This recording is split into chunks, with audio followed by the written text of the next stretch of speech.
Hey everyone, welcome to a special in-person episode of Marketing Against the Grain. I'm joined by the one and only Nicholas Holland, who runs all of our AI products at HubSpot, and we are going to break down the state of the state for AI tools for marketers. Right now, we're here at Inbound, we've talked to a bunch of customers, we've launched a bunch of cool products, we want to share a bunch of updates with you. Nick, welcome to the show. Thanks for having me, man. Excited. You are maybe more deep into AI for marketing and sales than any person on this planet right now. Yeah, it's a lot. Share for the folks watching the show today, like give us the highlights. Where are the use cases? Where are the tools at right now in the fall of 2025? If you talked to me a year ago when I first took over, as you guys know, I talked a lot about how everything was really neat but not necessary. I like that frame. Boy, things change. Things are necessary now and no longer change. neat. A couple things. I think first, when I talk to marketers now, what I tell them is that if at any point they're skeptical of AI has already passed what most of us know how to use. And what I mean by that is like it's now more a limit of your creativity.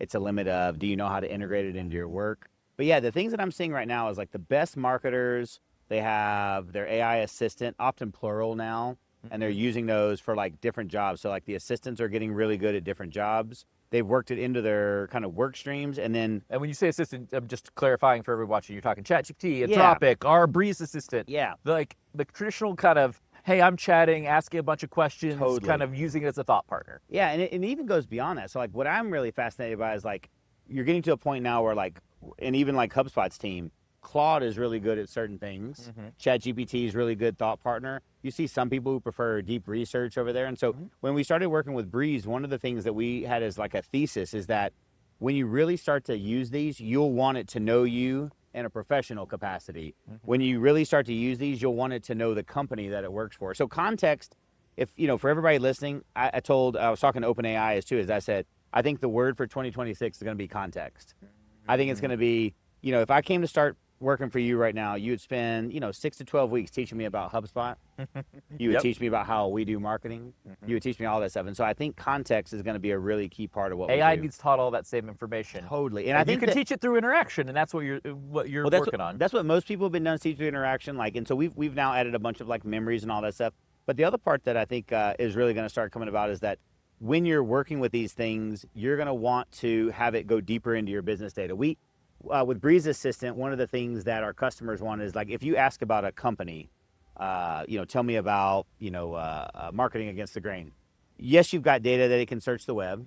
Yes, it's got stuff maybe in your CRM, but a ton of us have files and PDF docs, all that stuff, and that's going to be what I think happens next. Your brand style guides, all of your marketing playbook strategies. I think that's going to be really key. The other thing I think is like really cool is that each of these assistants and even agents are getting like new techniques like. You and I talked about like bananas.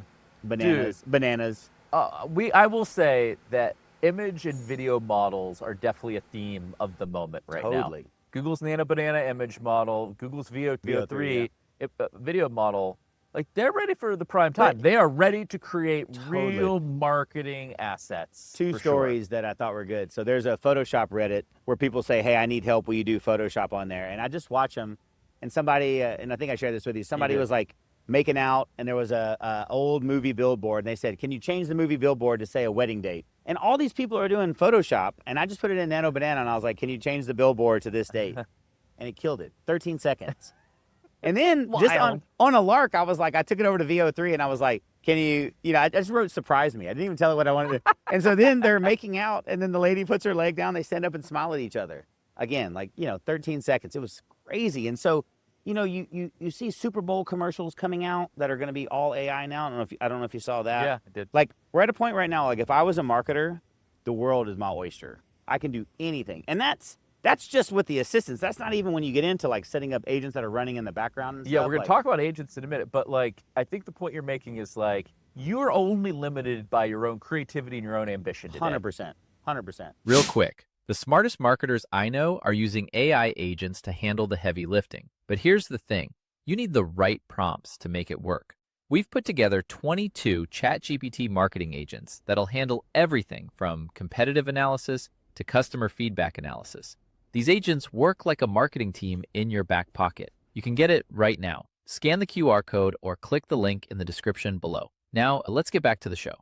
Like, when performance marketing came out, you squeeze the life out of everything. You were talking about Well, I was a squeezer. Yeah. I know. Well, I know. but it was what also you're like the talking main thing is about. like literally it gives a battle of inches every year. It was like, how do you get a 0.3% point? Like now, man, I mean, dude, you can come up with anything. It's You wild. could tell me you could 10x the conversion rate for something right now, and I would believe you. Oh my Right? God. Like if I would literally believe anything was possible with marketing right Yeah. now, just because it feels like the whole constraints and There's systems so much that you can do. have changed. I guess before we move on to the agent stuff and everything, kind of to close this out, if you were a marketer, I'm just me personal curious, and you're buying what we're selling, that it's your own ambition, your own creativity is your limiting factor, like what would you do about that? Like how would you try to like push the bounds of your creativity and your ambitions? Because it's something I've been thinking a lot about. I'll tell you something I do. This is crazy. Yeah, please. I'll tell you this is super weird. So I take my this is gonna be kids to sports events. Yeah. And one of the things I do is I will take a picture of something. I will put it in ChatGPT or Breeze to basically reverse engineer. I say, how would you describe this image? And I'm learning how basically to describe these images in media. And then I will go basically try to recreate it in an image model and see how far off it is. And the reason why that is because I told somebody the story the other day. I said, if my daughter who's 11 gave a speech, if I gave a speech, and then you took somebody who is a known orator like Obama and you gave a speech, it looks like we're all giving a speech. But the difference between those three is night and day. Yeah. The ability for you to get as much as you can out of these models, the creativity, you have to work on it. And so the thing is now I put myself on like a diet where I try my best to recreate images. I try to create videos now. That's really cool. The other thing I'll tell you right now is interesting is like now lately I've been thinking about like a book. Again, how would you basically construct, if you were trying to be an AI leader and you were trying to construct a book, how would you do it? And you start to go through a process of like, you would go through an idea place, you would then go through an outline, you would then fractal it out. Like there's just, when you start to think about the techniques, I want to work out my AI muscles, it really changes the way you think. And then that expands your horizon. So that's that's 50% of it, right? Which is like, you then understand how things work. So then you understand what's possible. And that's pretty amazing. Then how do you push what's possible? Like, how do you go, like, I think the hardest thing is people put false limits on their like thinking and the creativity of like how to apply this stuff. Is what There I'm is, pushing on. it's interesting. Well, there's a debate here. Yeah. I'll tell you there's a debate because right now, if AI is already better than what most of us can do, there's two ways to think about it. If I go to the grocery store and Gordon Ramsay goes to the grocery store, same ingredients, two different meals. So there's two parts that are happening right now. There are new horizons that are coming out, like Nano Banana is net new capability, VO's net new capability. Even the avatar stuff is still net new capability. So as a marketer, you can spend all your time on the innovation curve. But I do think there's a lot of art to be done now in the orchestration layer, which is the things that we have. How do you combine those in different ways? There's a technique that we do, because I'm also in product. There's a technique we can do too, where I will say sometimes it's also nice to basically go back to like, what is the problem? And I have now started to ask my teams, convince me that AI can't do that. Again, because what it does is it changes your mental thinking a bit. And honestly, that's how we ended up with all the context stuff. We were building product. A lot of our blog post creator land, it sucked. And I was like, why does it suck? And they were like, well, the prompt is good. And I'm looking at it and like, you spend all your time prompting, you're like, well, the prompt is pretty good. What is going on here? But the reality is it didn't have all the context. That's why we ended up building out all the context layer.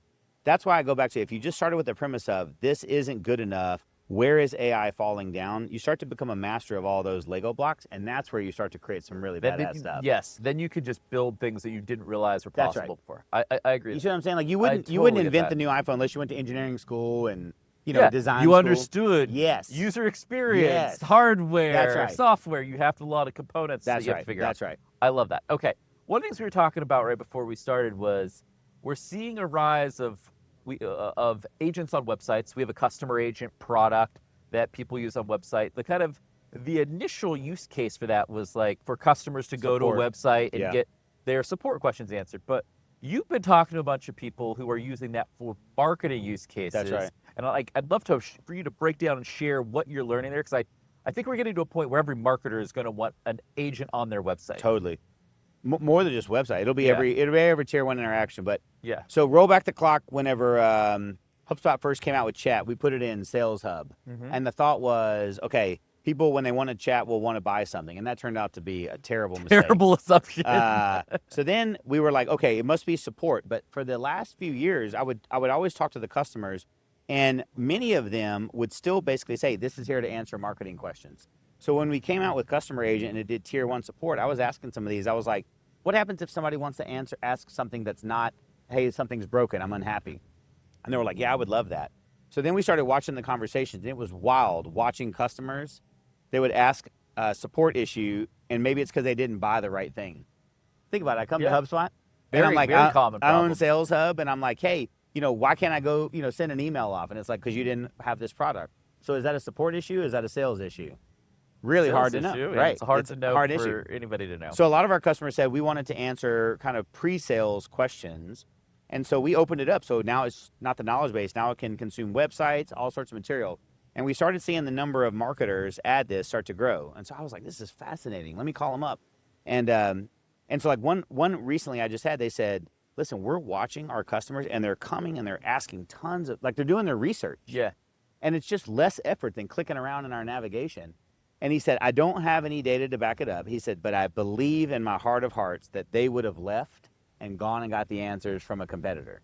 Yeah, and I think that's what we're getting at. It's like one of the things that's been a theme of the event Inbound this week is like getting visits to your websites harder. So every marketer is going to want to do everything possible to keep the visits they do get there Totally. and have that engagement high.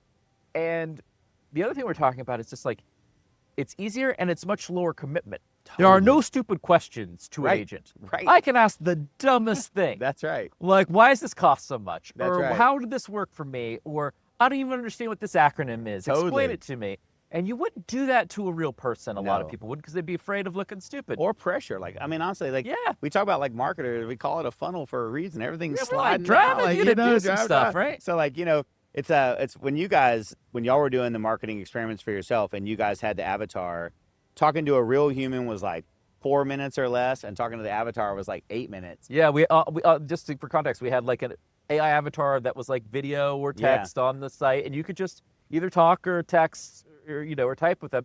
Yeah, over 8 minutes of engagement time. And I was like, why is that? And at first I started thinking, I was like, is it slow? I started thinking like, is it delayed answers? But no, it's like, what it comes down to is like super clear. It's high pressure. If I'm a rep and I answer the phone, I'm booked on, I'm measured on how many meetings I book. Mm-hmm. So when you're talking to me, I'm like, oh my God, yeah, Kipp, what a great question. Here's the answer. Would you like to book a meeting? That's pressure. Yeah. And I think that in a world where we can better serve our audience, especially where like you don't have to have a human on there, like there's a lot of cool marketing techniques that are going to happen there as well. I completely agree with that. Oh, one more thing I think you'll think is cool. I think I told you this. The other thing that we just pulled off that I think is neat is, so we've now made it so that Customer Agent can handle pre-sales. I think a lot of marketers are going to want to handle that. We've made it so it can identify a lead, does all the qualification stuff. You get to teach it how to qualify. But if they want to, they can route to a rep. It can book on a rep's calendar. But if they don't want to, then what happens now is we've made it so that the marketer then can pass that off to another agent, the prospecting agent. And so what happens is, you talk to it. You basically say, no, I don't want to meet with anybody right now. It takes all of that conversation, gives it over to the prospecting agent, who goes and does more research on your company. And then it reaches out and says, hey, I'm it depends on which rep you assign to, but hey, I'm Nicholas. I saw you, we're asking questions. Let me know if you have any stuff. Hey, did you see we just did this? Mm-hmm. It's pretty cool. Like the fact that agents are handing off to agents is going to be wild. Yeah. First of all, agents to agents, so I think will probably be a big theme of 2026. Yes. Like that's a forward-looking aspect here. Just now starting in the fall, but next year will be a big thing.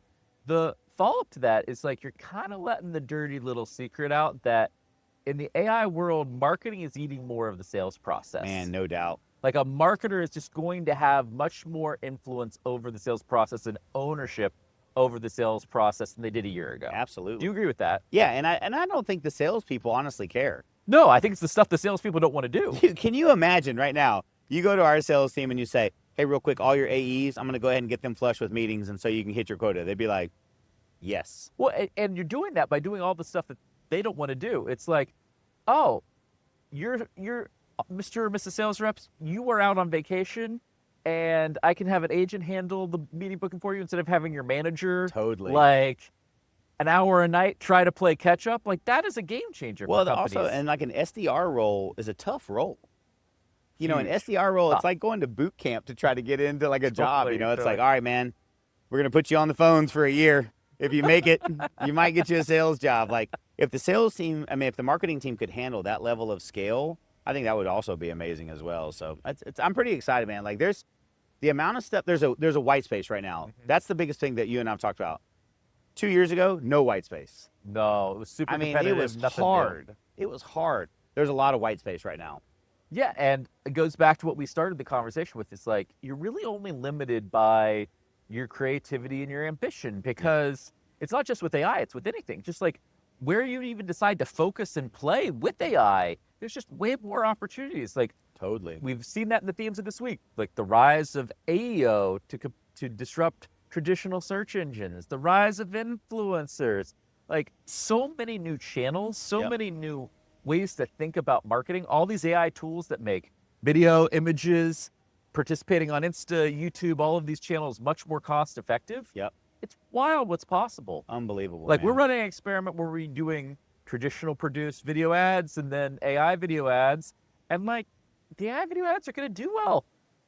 Listen, y'all did another experiment that I think is interesting. The other thing I think is fascinating too is like we're having generational changes right now. So another thing, if I was a marketer, I'd be watching how you did social a while back is different. You know, we see that with ours. We're doing more slang. You're doing more like kind of irreverence, like less professional. More personal. I think the thing that's going to happen is that right now, going back to like the AI generated videos, I think people will know. And as long as you're not trying to hide the lead, like I think that there's art to that as well. And I think there's going to be a world where like being able to get the most out of these systems is going to end up being like it's going to be a new genre is all I'm saying. Like people are going to basically look at this and be like, that's cool. Well, the thing I would posit to everybody watching is for the last 15 years, there was this like market inefficiency where there was not enough information in the world. And so people and businesses needed to write a lot of text and create more information. And now LLMs have largely fixed that. That market inefficiency is still true with video. There's still way less video about things that people care about than people want. And and as AI makes it much easier to create those videos, you're gonna see a landslide of video over the next 5 years. I'll tell you another B2B thing I think is gonna change. Vast majority of B2B companies, when I talked to them in the past, would quickly bristle that they're not entertaining. And I would say, okay, they're like, we do informational videos. And it was almost like B2C did entertaining, B2B didn't. I think that's also going to go away. Like, I think that entertainment is so like while you're on social, I think entertainment is going to be another engagement channel on social. So you can be informational, you can be on YouTube and have your how-tos, but if you can find a way to entertain, it's going to be awesome. And so if you think about the world of entertainment we watch now, some people like horror, some people like drama, some people like mystery. I think it's going to be that varied. I think it's going to be that varied. I think you're not wrong in that, like, there will be some B2B companies doing like crazy entertaining things. Totally. Like, what's the guy that works for us, Max? Oh yeah. It's brilliant. He doesn't work for us anymore. He's brilliant. Like when he would do like HubSpot how-to videos, that's incredible. Like you could see like a B2B soap opera. You could see like a B2B horror series. Did you see the other thing? Did you see the commercial where they like were making fun of all the B2B software? I did. I love that. That was freaking awesome. Like they catch every logo and it had like its cool little phrase. But that's just gonna be commonplace. Yeah. I would say the last thing to close out that I think is that we don't talk enough about. This is we're giving you the expert stuff right now. Is that AI makes the cost of creating so low and so scalable for information that you can now do things at a scale you'd never be able to. Like you could do, like if you were a company and you had like 100 target accounts, like you say you were an enterprise company. This is where I would be putting my You energy. could use AI to basically do like an acquired level podcast. Yes. Where it's deeply researched, 3 hours long. Yes. Perfectly produced for each of those 100 companies. That's right. And you could do that in months. That's right. And people don't get this yet. Even like some of our product team, when I talk about it, they're like, people don't need another podcast. There's two problems with this. First, I said, to me, this is like, and I'll say this to listeners. If you think about everything and the way the game is played right now, remember the rules are changing. So in a world where everybody just goes to Spotify or Apple Music, they pick one of the 5 number ones and they listen to that every day, you're right. It's very hard to knock off one of those. That is not the way I'd be doing it right now. the way I would be doing it right now is like, watch this. So take what you just said, 100 accounts. I've done a very deep, well-researched podcast. I put it all together. Then you have basically, you can now have a rep reach out and say, hey, Kipp, man, I know we talked about X, Y, and Z. I think this is really worth your listen. Yeah. Now, and by the way, every company in that category would be obsessed with that podcast, all their competitors. Totally. Everything. But I'm even saying that didn't even have to scale. What does it look like whenever podcast level quality becomes product marketing material? That's the point. That's the point that is the point I'm trying to make, is that I think what you and I are trying to leave with the listeners is the rules are changing. Yeah.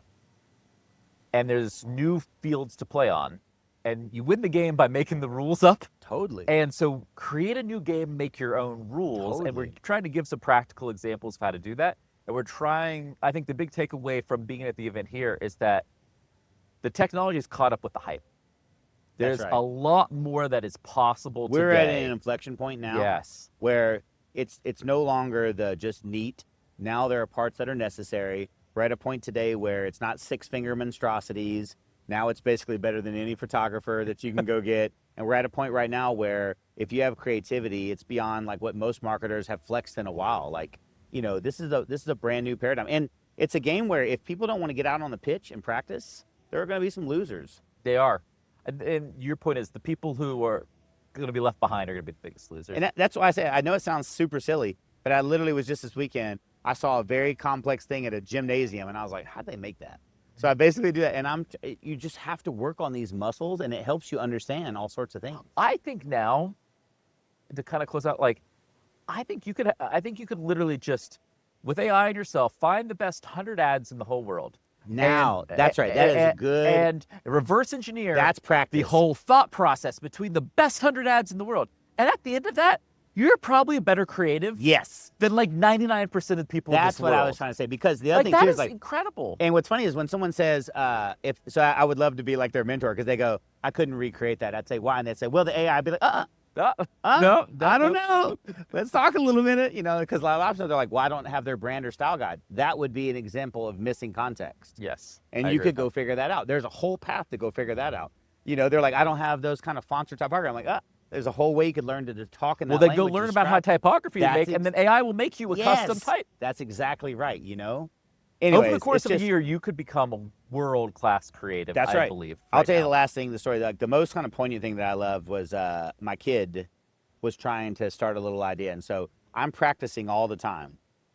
So we're in the car. I use like the low latency voice model. I'm talking to Gemini with him. Yep. And we're talking about business ideas. And I can just see he doesn't even know how to talk through the ideas. That's muscles. Yeah. So we're working through that. And then we get an idea where he's going to coach little kids. He's a freshman. So I said he'll coach little kids in football. So then he was like, what do I do next? And so then I said, what do you think you do? And so now it helps make a plan. And so then he was like, well, what do I do? And I was like, and so you learn how to break it down and then you go deeper and deeper and deeper. And so then it finally got to a point where he was like, we have to make creative. And he was trying his best to use Gemini's free model, and it was driving him nuts. And this was a very clear moment in time where I have the expensive paid versions. He has the free. He believes that it sucks. Yes. And until he sees that the new waves are going to be better, that's the cap of his limitation. So I showed him that you can now go make this stuff, and I made it. It's awesome. We got it on Facebook. He's got him a little class going now. Like, dude, so it's like, that's amazing. That's like an example where you just go through this, and it wasn't anything other than you've just got to grind out those muscles over and over and over again. So that's what I would tell everybody to do is like, this is a time to have a growth mindset and a learner mindset. I love that. That is the perfect note to end on. Thank you all for watching. This is a really exciting time to be in marketing, to be in AI. You're seeing agents on websites be really effective. You're seeing the assistants get really good. You're seeing the creative tools really kind of have endless possibilities. Oh my God. So it's great conversation. Thanks for joining us, Nick. We'll see you next time on Marketing Against the Grain. Appreciate it. Cheers. Awesome. This data is wrong every freaking time. Have you heard of HubSpot? HubSpot is a CRM platform where everything is fully integrated. Whoa, I can see the client's whole history, calls, support tickets, emails, and here's a task from 3 days ago I totally missed. HubSpot. Grow better.